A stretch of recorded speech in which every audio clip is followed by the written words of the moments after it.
नमस्कार, मंडल news bulletin में आपका स्वागत है। आइए पेश करते हैं आज के कुछ प्रमुख व मुख्य समाचार। अब तक यदि आपने मंडल न्यूज़ के इस चैनल को लाइक व सब्सक्राइब नहीं किया है तो जल्द से जल्द इस चैनल को लाइक व सब्सक्राइब जरूर कर दें।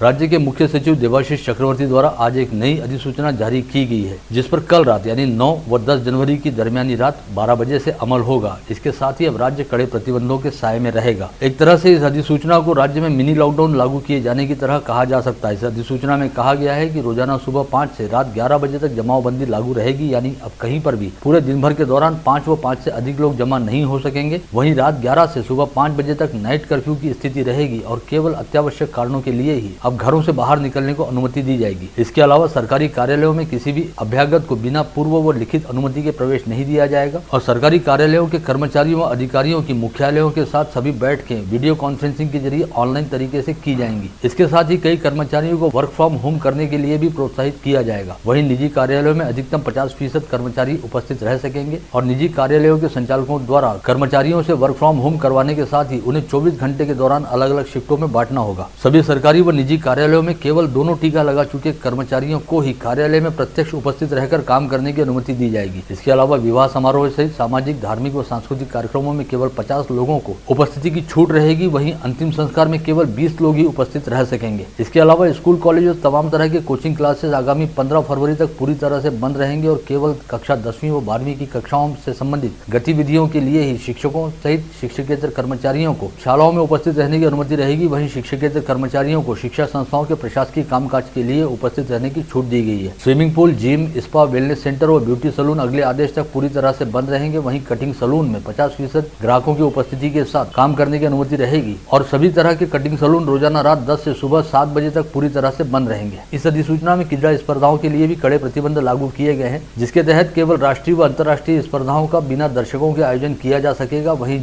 शहर व जिला स्तर पर किसी भी तरह के क्रीड़ा संबंधी कार्यक्रम के आयोजन को अनुमति नहीं दी जाएगी। साथ ही मनोरंजन पार्क, म्यूजियम और पर्यटन स्थल अगले आदेश तक पूरी तरह से बंद रहेंगे। वहीं शॉपिंग मॉल व कॉम्प्लेक्स को 50% क्षमता के साथ काम करने की अनुमति रहेगी, किंतु सभी तरह के शॉपिंग मॉल व कॉम्प्लेक्स भी रोजाना रात 10 बजे से अगले दिन सुबह 8 बजे तक बंद रहेंगे और शॉपिंग मॉल व कॉम्प्लेक्स से सभी कर्मचारियों का टीकाकरण होना बेहद जरूरी रहेगा। सभी तरह के रेस्टोरेंट व होटल में भी 50% ग्राहकों की उपस्थिति के साथ काम करने की छूट रहेगी और यहाँ पर सभी कर्मचारियों सहित केवल टीकाकरण करा चुके लोगों को ही प्रवेश दिया जाएगा। टॉकीज और नाट्यगृह में भी 50% अनुमति के साथ काम करने की छूट रहेगी और यहाँ पर भी टीकाकरण की शर्त को अनिवार्य तौर पर लागू किया गया है। सार्वजनिक व निजी यात्री वाहनों में केवल टीका लगवा चुके लोगों को ही यात्रा करने की अनुमति रहेगी और बाहरी राज्यों से महाराष्ट्र आने वाले यात्रियों को टीकाकरण के साथ ही कोविड टेस्ट करवाना बेहद जरूरी रहेगा। इसी तरह विदेशों से आने वाले यात्रियों की केंद्र सरकार के दिशा निर्देशानुसार जांच की जाएगी। ऐसे में इस अधिसूचना के तहत जारी किए गए तमाम गाइडलाइन को देखते हुए कहा जा सकता है कि अब एक तरह से राज्य में मिनी लॉकडाउन लागू कर दिया गया है और रविवार व सोमवार की दरमियानी रात से समूचे राज्य में कड़े प्रतिबंधात्मक दिशा निर्देश व नियम लागू रहेंगे। यह कदम राज्य सरकार द्वारा कोविड संक्रमण के लगातार बढ़ते खतरे और ओमिक्रॉन के संकट को देखते हुए उठाया गया है। स्थानीय विधायक सुलभा खोड़के ने भी कल अमरावती जिलाधीश कार्यालय में उपस्थित रहकर इस ऑनलाइन समीक्षा बैठक में हिस्सा लिया। पश्चात आज उन्होंने मनपा मुख्यालय में मनपा अधिकारियों व व्यापारी संगठनों के साथ 2 अलग अलग बैठकों को संबोधित करने के साथ एक पत्रवार्ता को भी संबोधित किया, जिसमें विधायक सुलभा खोड़के ने कहा कि इस समय बड़े महानगरों की तरह अमरावती शहर में भी कोविड संक्रमितों की संख्या में जमकर इजाफा हो रहा है और यदि संक्रमण की ऐसी रफ्तार जारी रहती है तो शहर में बहुत जल्द हालात बिगड़ सकते हैं। ऐसे में बेहद जरूरी है कि कोविड प्रतिबंधात्मक उपायों को लागू करने के साथ ही शहरवासियों को त्रिसूत्री नियमों के पालन हेतु अनुशासन के प्रति जागरूक किया जाए और हर कोई खुद अपनी जिम्मेदारी समझते हुए प्रशासन के साथ सहयोग करे ताकि संक्रमण की तीसरी लहर को समय रहते रोका जा सके।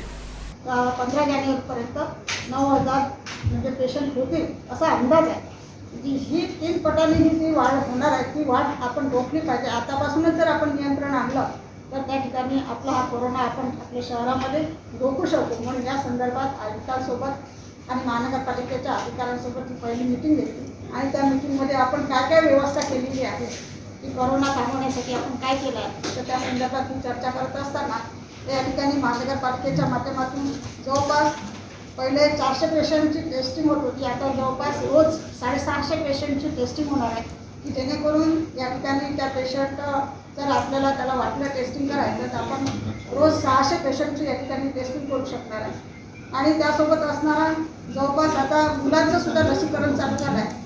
तर त्या लसीकरणासाठी सुद्धा 47 टीम त्या ठिकाणी त्यांनी हे केलं आहे की शाळेमध्ये आता टेस्टिंग आपलं लसीकरण मुलांचं चालू झालेलं आहे. ते लसीकरण सुद्धा 47 टीम त्या ठिकाणी केलेले आहेत आणि त्या मुद्दामातून मुलांना त्या ठिकाणी लसीकरण चालू आहे.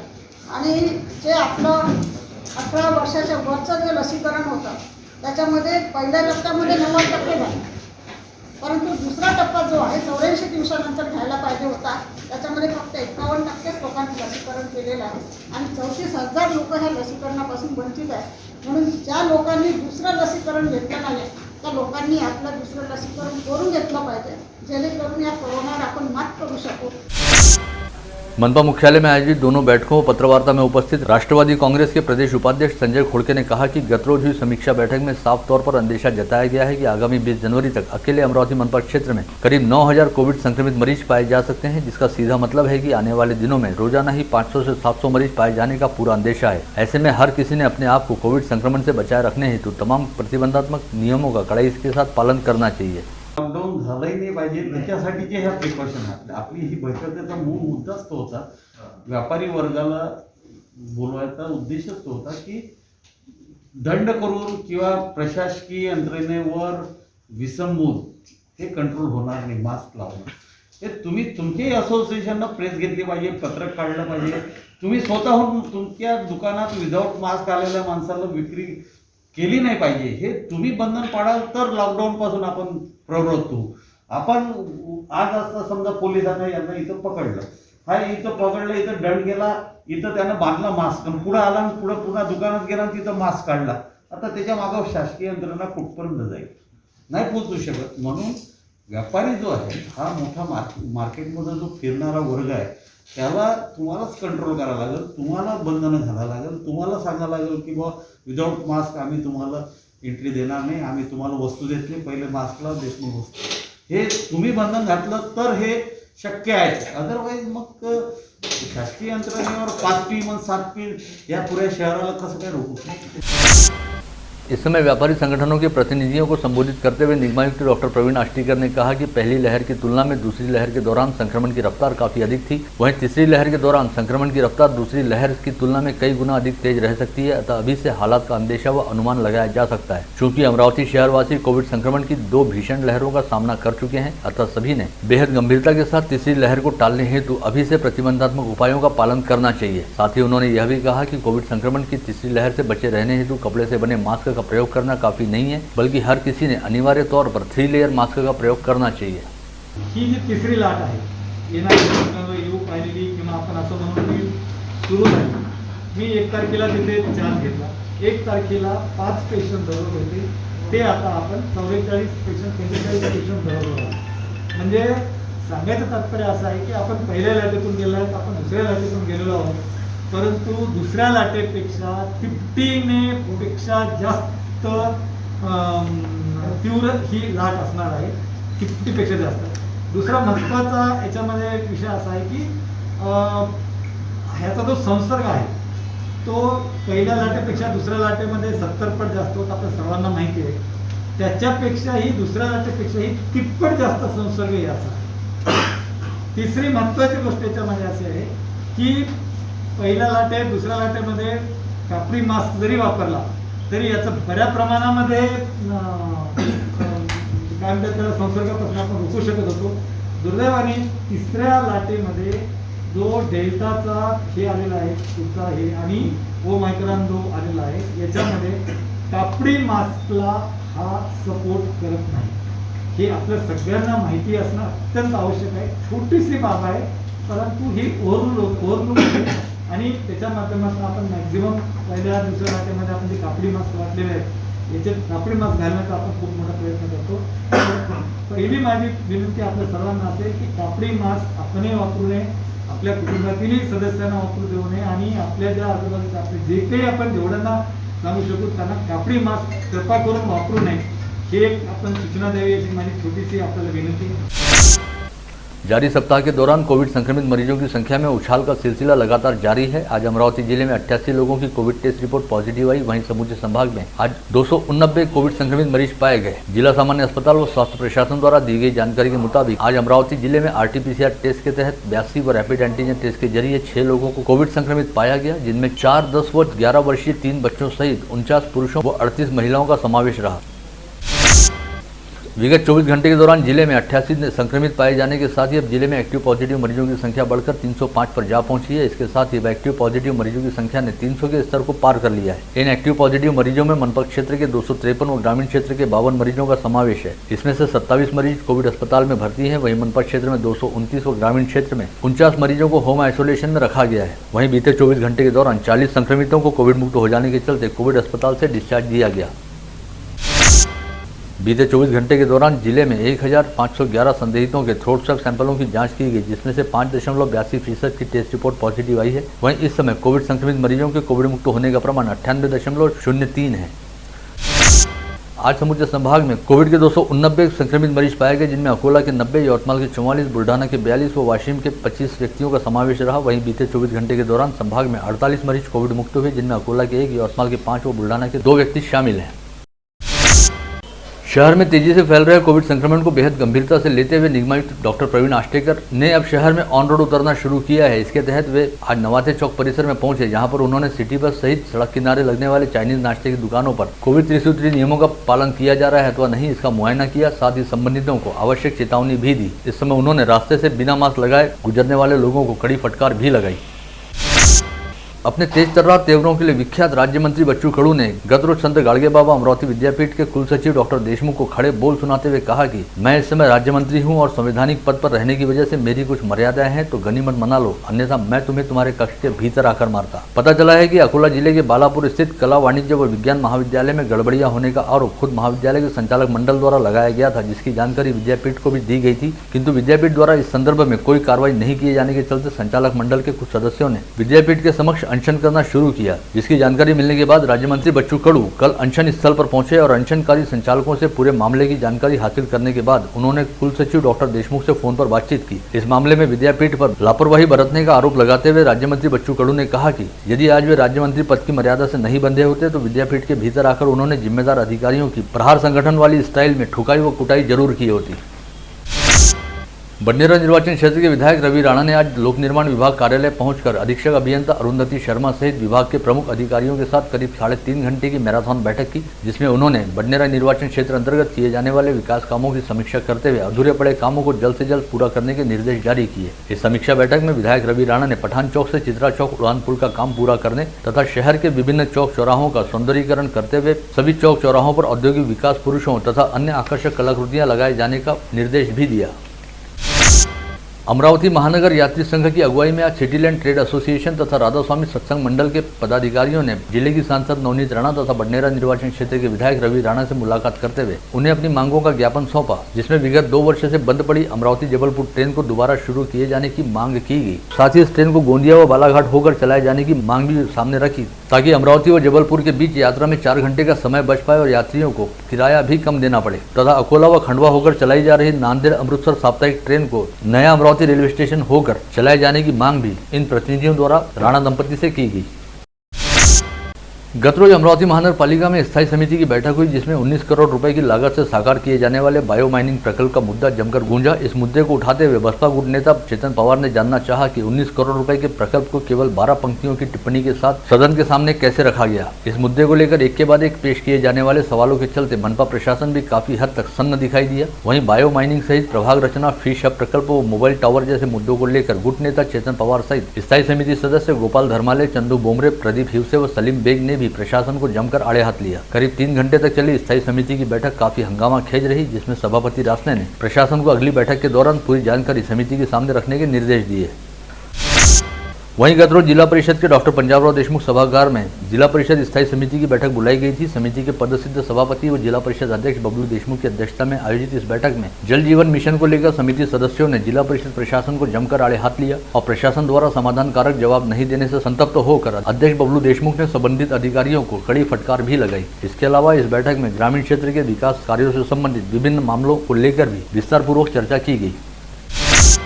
विगत लंबे समय से अचलपुर स्थित राष्ट्रीय कपड़ा निगम के जरिए चलाई जाने वाली फिनले मिल बंद पड़ी है और अपने 2 वर्ष के बकाया वेतन की मांग को लेकर विगत कुछ दिनों से फिनले मिल कर्मचारियों द्वारा आंदोलन किया जा रहा है। इन्हीं तमाम बातों से व्यथित और क्षुब्ध होकर गत रोज फिनले मिल के आदित्य मोहड़ नामक युवा कामगार द्वारा आत्महत्या कर ली गई। इस युवा कामगार ने अपने घर में ही फांसी लगाकर जान दी। यह खबर मिलते ही फिनले मिल कर्मचारियों में शोक के साथ रोष व संताप की लहर फैल गई और तुरंत ही सभी कामगार नेताओं ने आदित्य मोहड़ के घर की ओर दौड़ लगाई, जहां पर तत्काल ही फंदे पर झूल रहे आदित्य मोहड़ को नीचे उतारा गया और उसे अस्पताल ले जाया गया, लेकिन तब तक उसकी मौत हो चुकी थी। आदित्य की मौत से आहत कामगार नेताओं ने अब अपने आंदोलन को और भी अधिक तेज करने की बात कही है।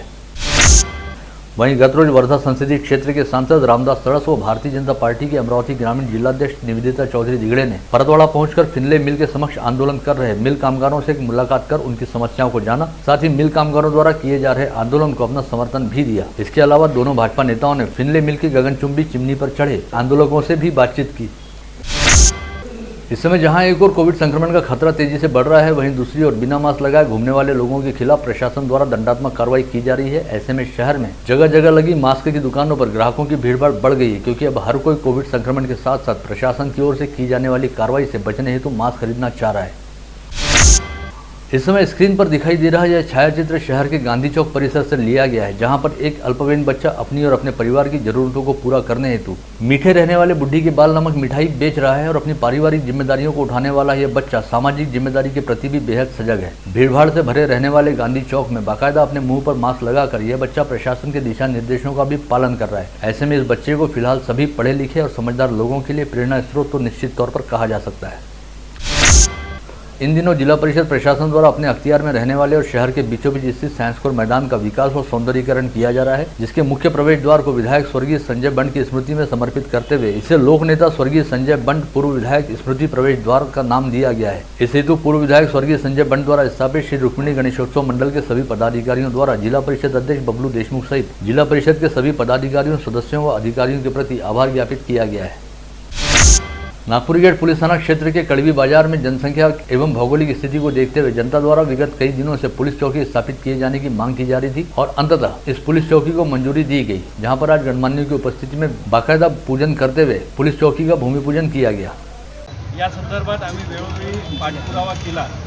या संदर्भात सुद्धा आपण आपल्या वरिष्ठ स्तरावर या 3 पोलीस स्टेशनचा पाठपुरावा करावा आणि हे जे 3 चौकीच्या संदर्भातला जो आपण प्रस्ताव शासनाकडे पाठवला, आम्ही आमच्या स्तरावर पण पाठपुरावा करतो, तुमच्या स्तरावरही आपण करावा।